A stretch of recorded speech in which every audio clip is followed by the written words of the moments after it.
un moment sublime.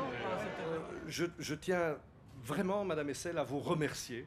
Vous remercier pour nous avoir autorisé à donner le nom de votre mari à cette esplanade.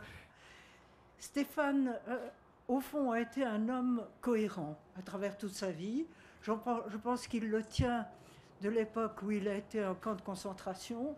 Il a été un survivant et les survivants se sentaient une responsabilité. Cher Christian Hessel, merci de nous autoriser donc aujourd'hui ce geste d'inaugurer avec vous ce premier lieu public dédié en Belgique à la mémoire de votre époux. Merci de nous permettre enfin de répondre à ce propos de Stéphane lorsqu'il proclamait « Je n'ai de sagesse que celle que l'on me prête et d'influence que celle qu'on veut bien m'accorder ». Autre trait de Stéphane Hessel, sa cohérence. Pour le diplomate qu'il était, il s'agissait de faire partager avec intelligence ses engagements et pour ce faire, il avait un art exceptionnel, l'usage du mot, celui du verbe. Intelligent et plein d'humour, autre trait de sa personnalité. L'engagement de Stéphane Hessel pour la liberté, les droits humains et la laïcité s'est traduit en un impressionnant message volontariste adressé à la jeunesse. Nous sommes réunis aujourd'hui pour rendre hommage à un homme exceptionnel, un homme qui était devenu une légende de son vivant et dont l'influence perdurera très longtemps.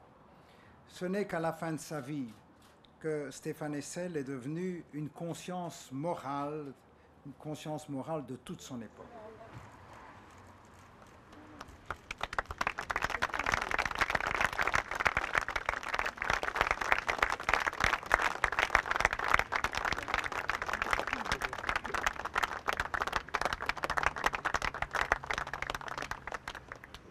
L'indignation n'est qu'un moteur, mais l'engagement est absolument indispensable. Une indignation sans engagement, ça n'a aucun intérêt. Et ça, il l'a redit fort à chaque occasion. Il disait qu'il ne peut pas y avoir le désir sans limite et que la limite au désir, c'est la loi. Et c'est pour ça qu'il s'est engagé sur la Palestine, parce que la loi était violée. Et parmi les valeurs de l'ULB et parmi les projets de l'ULB, celui que défendait Stéphane Hessel est évidemment très très proche du libre examen, de la critique, mais aussi de la volonté de s'engager dans la société et pas seulement de rester en retrait dans une posture académique, je dirais, qui regarde le monde sans vouloir interagir avec lui. La paix, c'est aussi le combat d'une vie et de Stéphane Hessel qui nous appelle à l'indignation pour préserver la paix. C'est très important. C'était important pour nous aussi de l'associer au fondateur de l'ULB, Pierre Theodor Verhagen, parce qu'en les rejoignant ici dans ce lieu symbolique, nous donnons aussi le signal que deux hommes d'âge mûr ont eu pour préoccupation notre plus grande richesse, la jeunesse. Et c'est ce capital jeunesse que l'on méprise souvent ces temps-ci, pour lequel nous voulons retémoigner de la confiance, comme je l'ai dit, dans l'union entre jeunes et anciens.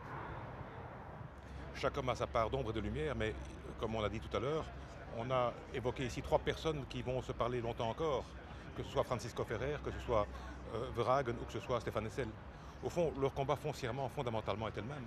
Ce sont de grands humanistes qui se sont battus pour l'émancipation des individus, une émancipation qui ne se construit que par l'éducation, une éducation égalitaire, et qui permet effectivement d'opter pour une vision du monde où le progrès prend une place qui est le résultat d'une conversation, d'un apprentissage plutôt qu'une lutte et d'un antagonisme. Mais la seule maîtresse à cette toi liberté, une aurore nouvelle de l'air.